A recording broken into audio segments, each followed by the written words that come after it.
স্থাপিত হয়েছে। আপনারা দেখছেন ফেলানি সহ প্রত্যেকটা দিন কোথাও না কোথাও ভারতীয় আগ্রাসনের কারণে আমাদের ভাইদের জীবন যাচ্ছে। আমরা মনে করছি খুনি হাসিনা যেমন বাংলাদেশে থেকে ভারতকে বাংলাদেশকে ইজারা দিয়েছিল ভারতের কাছে, ভারতে বসেও তার চক্রান্ত থেমে নেই।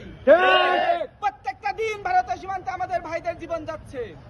বিশেষ করে আজকে আমরা এখানে উপস্থিত হয়েছি মৌলভীবাজারের কুলাউড়া সীমান্তে স্বর্ণা রানী দাস আমাদের বোন, তাকে ভারতীয় বিএসএফ এর সন্ত্রাসীরা গুলি করে হত্যা করেছে।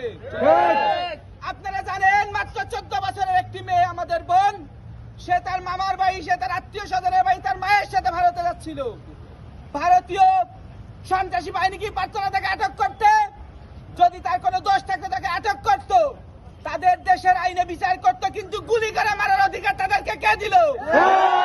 আমাদের দেশের মানুষের জীবনকে তো সস্তা। খুনি হাসিনা ভারতকে যেমন বাংলাদেশ ইজারা দিয়েছিল, তারা মনে করেছিল এই দেশ তাদের সেবা দাসীর আন্ডারে আছে, তারা যখন যা খুশি করবে।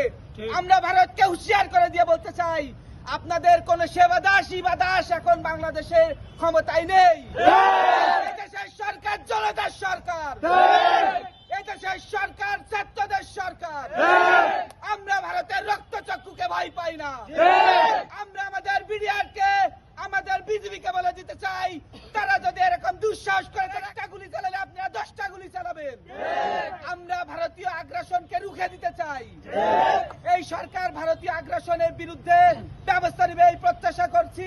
সংগ্রামী বন্ধুগণ, আপনারা আজকে উপস্থিত হয় আপনাদেরকে ধন্যবাদ জ্ঞাপন করছি।